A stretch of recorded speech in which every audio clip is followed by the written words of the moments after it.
A very good evening to everybody and welcome to this next in our live stream session. This is Christopher Daigan coming to you from my home in KwaZulu-Natal. It is 6 minutes past 6.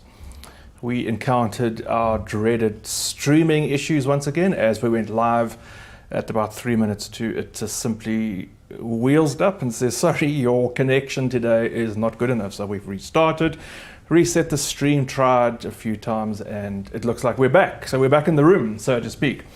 Welcome, and I hope you can join me for the next session. This is Wednesday. I've disappeared. I'll talk to this camera.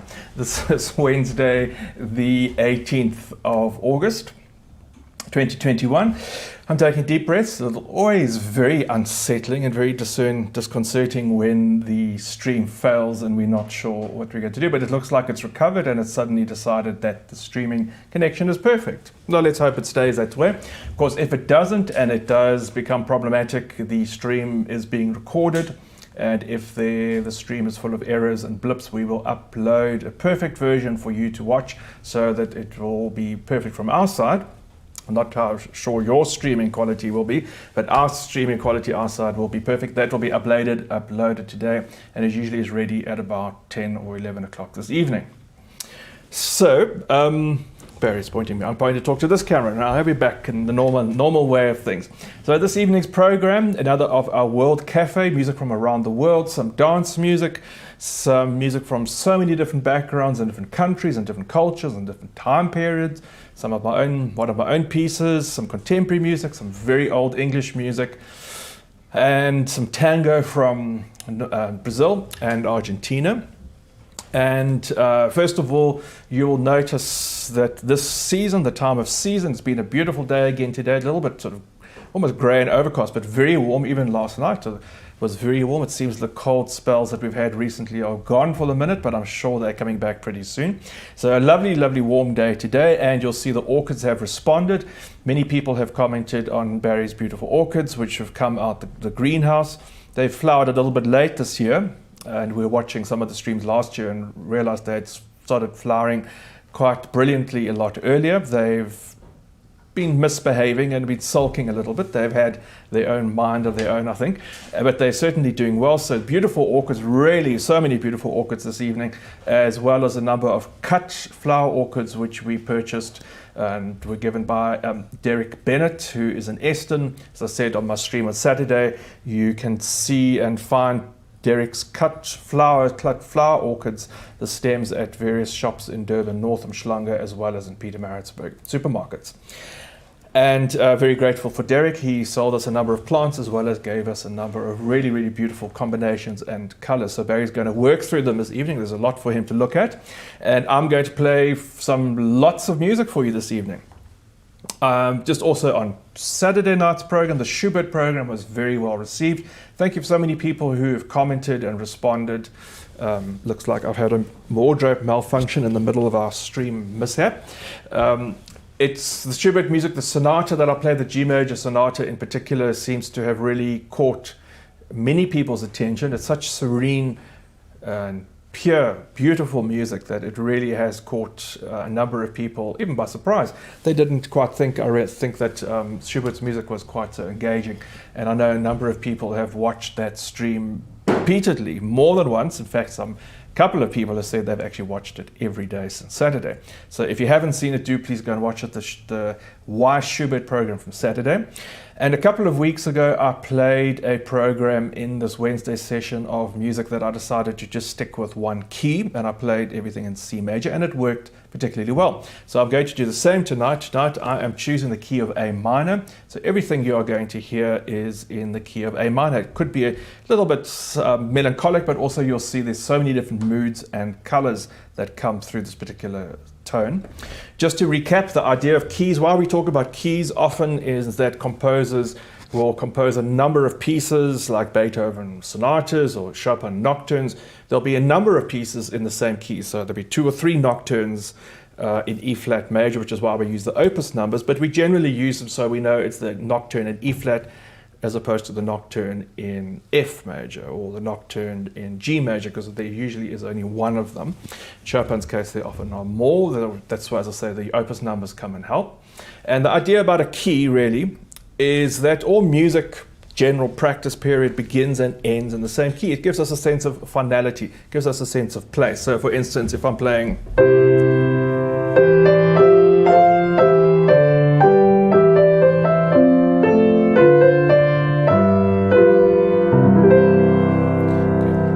get the sense that that piece of music or that phrase has come to an end because I'm playing in the key of C.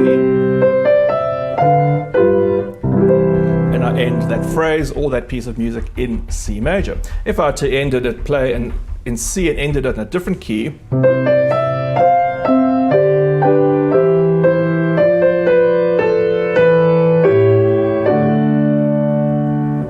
you'll sense immediately, oh, something's wrong. We ventured somewhere else and we haven't come back. That's not the end. It has to end.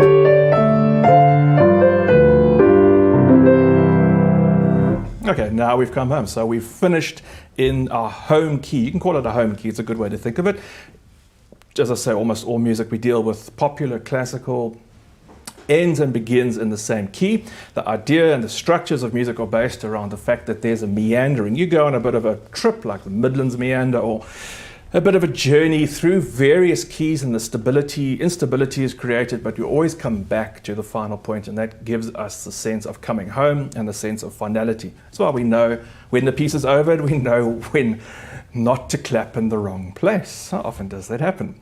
So, on with our music. I'm talking a lot here. I am going to go. This is the program, World Cafe program in the key of A minor. I'm going to start off with a great favorite. It's a big hit of mine. It's been played so many times, I know, on radio stations, Fine Music Radio in particular in Cape Town.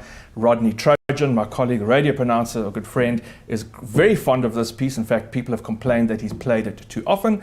It's my version of the Teddy Bear's Picnic. Charming song, but such a clever arrangement. This is one of the original arrangements of the band version. Straight after that, I'm going to play a very, very well-known piece known as the Bagatelle, one of the short piano pieces, a trifle bagatelle is the direct translation, apparently, by Ludwig van Beethoven, the piece that he possibly wrote to his immortal beloved, a woman that he greatly loved, for Elise, Elise being possibly the shortened version of Teresa. And this is such a beautiful little piece that really represents and brings such a delicate and heartfelt and sincere notion and sense of devotion, gratitude and love towards this young woman, whoever Beethoven actually did write it for. And after that, a little piece by the 16th century composer William Byrd called The Pavane, the Earl of Salisbury. The Earl of Salisbury, a title bestowed upon him by Queen Elizabeth the First, who had some rather pleasing and charming nicknames for the Earl of Salisbury. She was obviously quite fond of him, but this very old, very early keyboard music, Old English style, but in A minor. The Flight of the Bumblebee, celebrated compositions from The Tale of the Tsar Sultan by Rimsky-Korsakov, a grand opera. And in the opera of singing and drama and stage action and orchestra, in this one particular scene, the young prince who's banished by his evil stepmother is turned into a bumblebee by the magic princess that he meets along the way, and she turns him into a bumblebee so that he could go back and sting his wicked stepmother, tell his father what terrible things that she's done, and all is forgiven. And so this very long opera, this 1 minute 40-second piece of music, depicts the flight of the young prince in his bumblebee form, buzzing away. And this is the arrangement by Rimsky-Korsakov. And then to end the section, another of the etudes, Chopin etudes, will fit in very well here. And I'll tell you a little bit about it afterwards as well. Etude Opus 10, number 2, one of the most feared pieces of piano music ever. So this is music, the Teddy Bear's Picnic, Feuille's Pavane, the Bumblebee, and Etude Opus 10, number 2 by Frédéric Chopin.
there we go.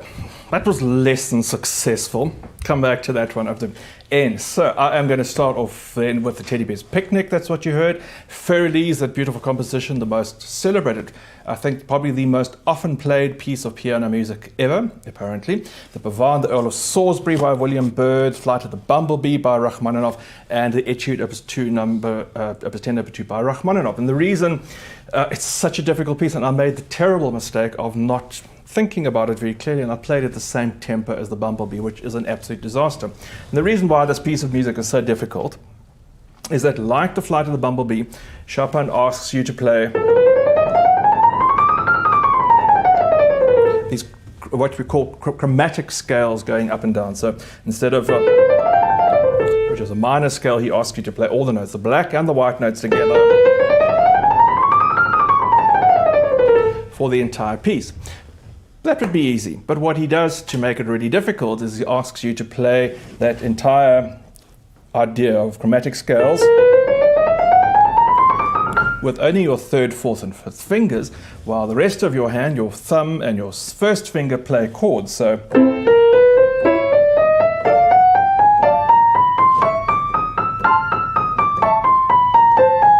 which is really, really hard.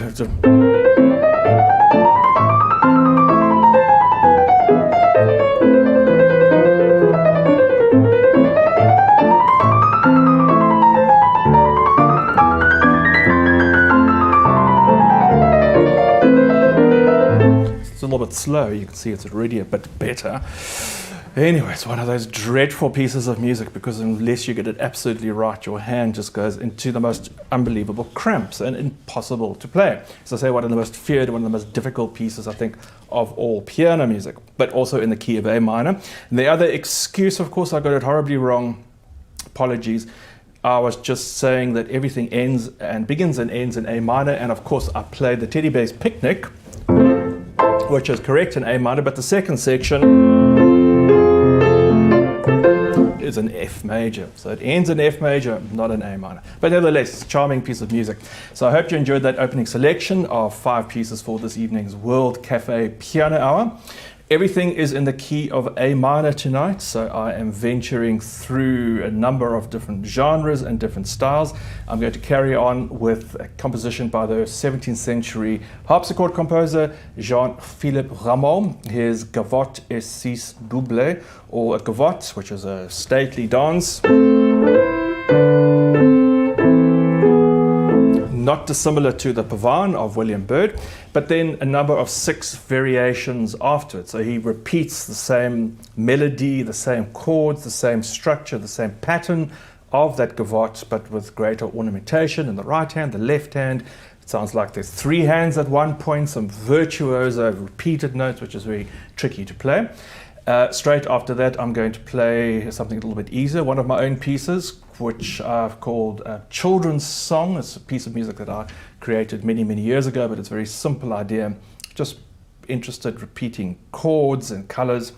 And then going to move on to a Brazilian tango by Ernesto Nazareth called Repertoire, which refers to a specific hip movement in the tango dance. So many people in their survey responses have commented how they've enjoyed discovering the South American music, the music of Ernesto Nazareth, Brazilian music, and of course the Argentinian composer Astor Piazzolla. So I'm going to go straight on to Astor Piazzolla's celebrated Libertango, kind of an improvisation or version around that. Go to see how that one's going to work out. So this is Rameau, one of my own pieces, Ernesto Nazareth's Repertoire and Libertango from Astor Piazzolla.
improvisation, my own new spontaneous version there of Libertango. I started off that selection of music with the piece by Rameau, playing that. I thought, gosh, there's a reason why I should normally keep this rather virtuose and dramatic music for the Saturday concerts. Lots of practice still needed there. That was Rameau's Gavotte and Six Doublés, or Six Variations, a little piece of my own, a children's song, something of a very simple style and repeated, very playful little melody there. Rebelicio, referring to a specific hip movement. Don't ask me which one. From the Brazilian tango by the Brazilian tango composer Ernesto Nazareth, and Libertango by the Argentinian nuevo tango composer Us. And so the interesting thing for me about compiling a program like this, it's so interesting playing this, and also just, I hope, from a listener's point of view, is because there's a continuity of key. Actually, these pieces start to interact in quite a unique way and speak to each other. It's a very unusual way to organize any program, to maintain a constant theme of key structure, because somehow the pieces start to sort of link into one another, I think, and you never know quite what you're listening to, whether it's 17th century harpsichord music from a French composer or Brazilian tango. It sort of all starts to meld into the one, and you're never quite sure what's what. Now, someone who is very sure of who's who is Little Lucy, and here is Little Lucy coming to say hello. Hello, Little Lucy. Little Lucy, the long-haired Dachshund's coming for a little hi, a little hello. Hello, Luce. You're going to wag your paw. Now, Luce, what happened on Saturday? Because there were many people that were watching on Saturday evening stream, and you just didn't appear. You weren't here. What was the problem? Oh, yes. It was the fact that I hadn't fed you. Your dinner was burning on the stove. Yeah, you give me that very accusatory look. I can see it. You've got the little evil eye peering at me. How dare you? Yes, no, you've had your dinner. I forgot. Didn't get the dinner ready for the dogs, on the little poppets, on time on Saturday. And there was only dinner to be had after the stream session. And of course they didn't appear. They were very nonplussed. We weren't impressed. Not happy at all. But we've had dinner this evening, so now everything's forgiven. Thanks, Luce. Not going to hold it against me. Look how sweet you are. There we go. Little Lucy, who else? Someone else. No one else here at the moment. Someone else might appear later on. So I'm going to end off. We're running a little bit late. For those of you who are joining us late, we had a bit of a false start, somewhat of a false start, with a poor streaming connection. We managed to restart. Barry, is it all streaming fine? Is the connection all good? Very good. So we're going on to our last grouping of music. And I am going to play music starting off by Eric Satie, the early 20th century French composer, the composer of gymnopédies, etc. This is Satie's Gymnopédie. Play 3 or 4 notes and you'll know exactly what I'm referring to. But another piece from the Noisienne, another fanciful title that Satie came up with. This is the third of the Noisienne in A minor. After that, I'll play a Chopin waltz. Even though he calls it a grand valse brillante, a brilliant waltz, it's actually not really brilliant at all. I'm a bit perplexed by that. It's a very melodic, beautiful, really one of my favorite Chopin pieces, A minor waltz, opus 34. Then a piece by the contemporary Italian composer Ludovico Einaudi called Una Mattina, or One Morning.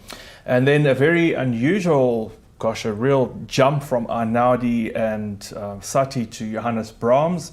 This is a piece of music, an Albumblatt, like Beethoven's Für Elise, a single little piece of music that he wrote. However, it was only published and discovered for the first time a few years ago, I think in about 2013 or 2015. Brahms had been visiting in his travels around Germany, and instead of signing the visitor's book at a particular guest house or a particular home where he was a guest, where he was staying, he ended up writing a whole piece of music into their visitor's book, which was kept in private possession and in private family possession until a few years ago when it was subsequently published. It wasn't just a sketch. It's very interesting. I was looking at it today. It's not just a random few notes. He wrote in dynamic markings and pedaling, crescendos and little details. So he really took quite a lot of time about it. It didn't take him 5 minutes, but it was a unique piece of music that's never been heard before, although it is a melody in a different key and a different guise that he reused in his piano trio for piano, violin and horn.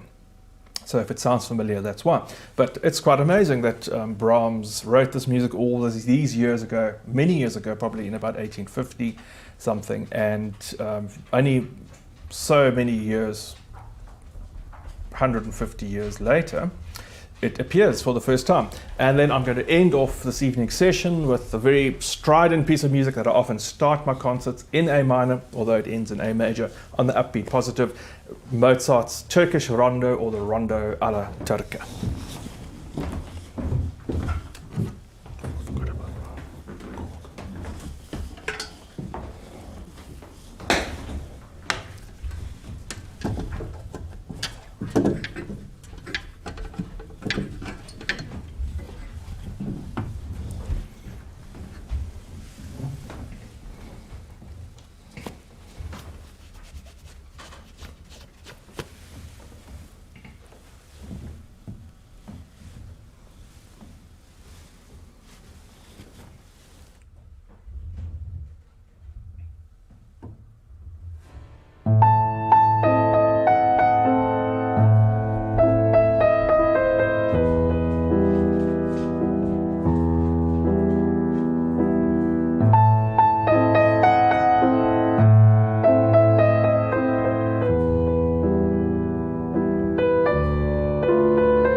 it's been a long program, and over an hour of A minor, A minor, A minor, to end from A minor to the major, the happier A major, the positivity. Gosh, what a sunny opening moment to end this program. That was Turkish Ronda. I started that section of 5 pieces with Eric Satie, his Noisien, one of, I think, 5 or 6 of those rather exotic pieces that he wrote. Valse in A minor by Frédéric Chopin, Una Mattina by Ludovico Einaudi, contemporary Italian pianist, whose music I'm particularly interested in. And a new, recently discovered in the last 10 years or so, piece by Johannes Brahms, an Albumblatt, or a page, a loose page, a trifle you might say, in A minor, and then ending off with the famous Turkish Ronda, the last movement of the sonata in A by Wolfgang Amadeus Mozart. And so that does bring us to an end of this evening's stream. I hope you're still with us. We apologize for the little late start and the unfortunate stream mishap. It does happen, but we seem to be prepared for it by starting a little bit earlier and being ready and knowing exactly what to do to try and reset it. We have no idea why it happens. It just suddenly works or suddenly doesn't. But so far it's been okay. I am playing a very positive and optimistic program on Saturday, music by Beethoven, as well as Handel's Harmonious Blacksmith, some Liszt and some Chopin waltzes, some very positive and brilliant music. And it's a very lovely Beethoven Sonata, Opus 22, which I've never played for you before, which I'll be including as the major work on Saturday's program. If you are able to support me during this time, these streams are obviously going out free of charge, and it's our contribution to the community as a whole, but not only locally in KZN, but South Africa, but also internationally. I know we have many international viewers. Please do visit my website, musicrevival.co.za. You'll find a donation page there where you're able to use various platforms, including PayPal, a subscription, monthly subscription through PayFast, as well as my banking details. I know many people just like to feel safe and send through an EFT on banking. It's very much appreciated. I'm depending entirely on you and the voluntary support from the viewers who are hopefully enjoying these streams. Thank you to Barry for the technical support this evening. A busy program. I hope you've caught all the orchids. Thank you also to Barry for the orchids, and we look forward to catching up with everyone on Saturday night for our next program, our next live stream session. We're coming up for number 150 soon. It's amazing how many hours. I think YouTube must be getting tired of me by this point. But apparently not. We're still there on various platforms, including on Facebook. I hope you're enjoying these. Please feel free to comment. Let us know what you think of the programs, if you're enjoying them, which items you particularly enjoyed, what you would like to see more of, and just if you're watching it and if you enjoyed it. It's always lovely to hear that you're out there and that you are watching and hopefully enjoying these streams. Look after yourselves, stay well, keep well, and see you on Saturday.